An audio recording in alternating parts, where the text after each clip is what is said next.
Have you ever found yourself saying sorry when someone else bumps into you? Or maybe you apologize for asking a simple question. You might even catch yourself apologizing for apologizing. Okay, let's dive into this. Because most people see this habit and just assume it's a lack of confidence. But what if that constant need to apologize isn't weakness at all?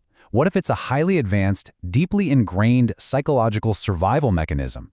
Well, today, we're going to decode it. I mean, come on, who hasn't bumped into a table and instinctively said, oops, sorry? It's a funny little quirk for sure, but it's also a perfect window into a much, much deeper psychological pattern. See, this isn't just about being polite. It's about a brain that is hardwired to smooth over any and all friction, even when it's completely illogical. And this right here perfectly illustrates the core assumption flip we're making today. Society pretty much labels this behavior as a flaw, a sign that you're shy or have low self-esteem. But the psychological truth, it's way more complex. This habit is actually a shield. It's a powerful tool your brain developed to navigate the world and protect your connections. It's not a weakness, it's a strategy. To really get this, we have to go back, way back, to the beginning. The roots of over-apologizing are almost always found in how you learn to adapt to your environment as a kid. This isn't something you chose. It's a behavioral pattern that was basically programmed into you as a way to maintain emotional stability.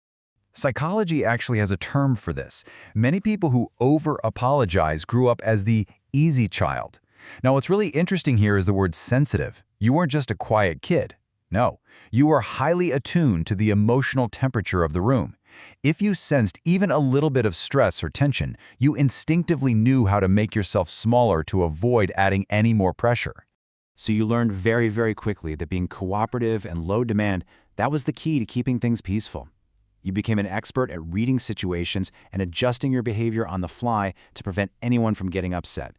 This wasn't a conscious choice, Over time, this habit of adapting became completely automatic.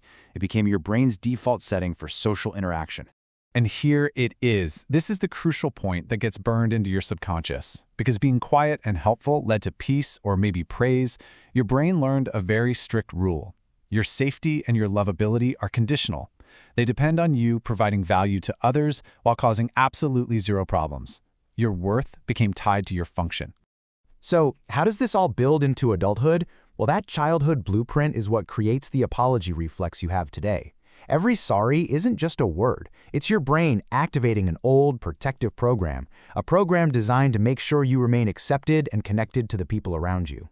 This quote from the research, man, it really says it all. For your brain, a minor disagreement isn't just a disagreement. It's a threat signal. It triggers this deep, primal fear that you might lose acceptance, that you might be rejected. So you prioritize keeping the peace, often at the expense of your own needs and your own feelings. And this all happens in a split second, completely subconsciously. Your brain is constantly scanning for potential tension. It anticipates what the other person might need or how they might react negatively. Then, boom, it deploys a sorry as a preemptive strike to neutralize that threat before it even exists, all in an effort to preserve the social connection. It's a brilliant, if exhausting, strategy. When this cycle runs on repeat, day after day, you naturally step into the role of an emotional caretaker. Attachment psychology links this directly to people-pleasing or anxious attachment patterns. You become responsible not just for your own feelings, but for everyone else's too. Being an emotional caretaker means you're always one step ahead, trying to manage and neutralize other people's emotions. You overgive, not just because you're a kind person, but because on a subconscious level, you believe that losing your usefulness means you risk losing the entire connection. Your value feels tied to how much you can do for others. And this is all tied to a deep, hidden fear of being a burden. Asking for help or even just having your own needs feels dangerous because you've been conditioned to believe you have to earn your place. So, sorry becomes a tool to shrink yourself, to apologize for taking up time, space, or energy. You're trying to make yourself easier to keep. But here's the thing. Constantly minimizing yourself like that, it comes at a massive cost. This constant emotional labor is draining. So the final step in understanding this is learning how to reframe the habit and start protecting your own energy.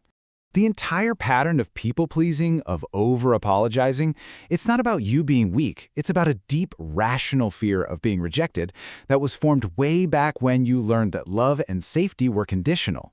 You developed this behavior to survive an environment. And just look at the long-term cost. The more you try to be everything for everyone, constantly apologizing for your own needs and boundaries, the more your own sense of self just starts to fade. It's a habit that silently drains your mental strength and creates this profound emotional exhaustion over time. So, I want to be perfectly clear. If this sounds like you really need to hear this. You're not broken. You are not weak. You developed an incredibly sophisticated strategy to ensure your emotional and social survival. You learned to be an expert empath and a master of de-escalation. That sensitivity, that hyper-empathy you have, it's a rare gift. But a gift that powerful needs to be protected. You've spent a lifetime managing other people's emotions. It is finally time to turn some of that incredible skill inward and start protecting your own. So the next time you feel that sorry rising to your lips, just pause and ask yourself this one simple question. Am I apologizing because I'm actually at fault here? Or am I just falling back into that old pattern of managing someone else's potential feelings? The answer? Well, it just might change everything.